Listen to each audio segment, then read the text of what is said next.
నా ఇంటిని దొమ్మి చేసి సామాన్లు ఎత్తుకు వెళ్లి నా ఇంటిని కబ్జా చేసేందుకు ప్రయత్నించిన జీఎం మైనుద్దీన్, జీఎం సిరాజుద్దీన్ను అడ్డుకోగా నాపై కత్తులతో దాడి చేసి తీవ్రంగా గాయపరిచినట్లు బాధితుడు వాపోయారు. కడప నగరంలో సాయిపేటలోని ఎవర్ నగర్లో ఓ వ్యక్తిపై మొయినుద్దీన్, సిరాజుద్దీన్లు కత్తులతో దాడి చేశారు. దీంతో బాధితుడు కడప రిమ్స్లో చికిత్స పొందుతున్నారు.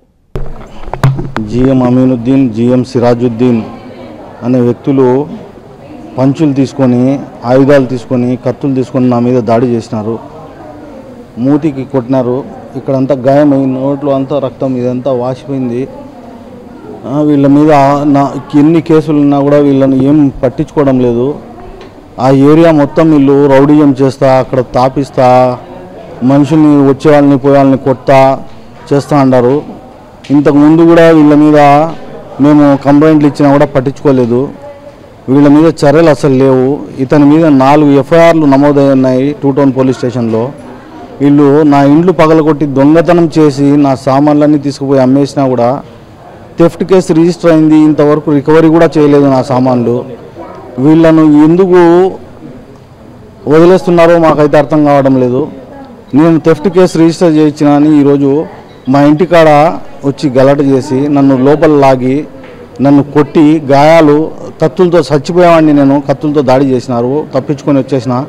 ఇక్కడ చూడండి, మూతికి నా కళ్ళు పోయి ఉండేది, నోరంతా ఎంత రక్తము. ఇక్కడికి వచ్చి అడ్మిట్ అయిన తర్వాత క్లీన్ చేసి ఇంజక్షన్లు ఇచ్చినారు.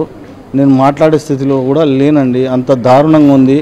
ఈ జీఎం అమీనుద్దీన్, జీఎం సిరాజుద్దీన్ వీళ్ళ ఇష్టం అయిపోయింది. ఒక ఆస్తి 10 మందికి అమ్ముతున్నారు. ఒక ఆస్తి 10 మందికి అమ్మి 10 మందిని మోసం చేస్తున్నారని ఇంతకుముందు కూడా మీడియా ముఖంగా తెలియజేసినాము. అయినా కూడా వీళ్ళ మీద చర్యలు తీసుకోవడం లేదు. వీళ్ళు మనుషుల్ని చంపడానికి కూడా వెనకాడట్లేదు. ఇప్పటికైనా దయచేసి వీళ్ళ మీద చర్యలు తీసుకొని వీళ్ళను ఏదో మీ కఠినమైన చర్యలు తీసుకొని మా లాంటి అమాయకుల్ని కాపాడవలసిందిగా కోరుతున్నాము. ఎంతమందికి ఇట్లా మోసం చేస్తారు, ఎంతమందిని చంపుతారు, ఎంతమందిని కొడతారండి. వీళ్ళకి ఫ్యామిలీ కుమ్మడి దాడులు చేస్తున్నారండి జనాల మీద. దయచేసి మాకు రక్షణ కల్పించి, నాకు నా కుటుంబాన్ని రక్షణ కల్పించి మమ్మల్ని వీళ్ళ బారి నుండి కాపాడవలసిందిగా మరీ వేడుకుంటున్నాను. జిల్లా అధికారులను, పోలీస్ వారిని, అందరినీ దయచేసి మమ్మల్ని రక్షించండి, మా కుటుంబాన్ని రక్షించండి, వీళ్ళ బారి నుండి అమాయకులను కూడా రక్షించండి. ఎంతోమందికి మోసం చేస్తున్నారు కానీ పట్టించుకోవట్లేదు. ఎందుకని పట్టించుకోవట్లేదండి? ఏమండి ఇది? ఇంత అన్యాయమా? మాకు అమ్మిన ఆస్తిని 10 మందికి అమ్మినావు, ఎందుకు అమ్మినావు?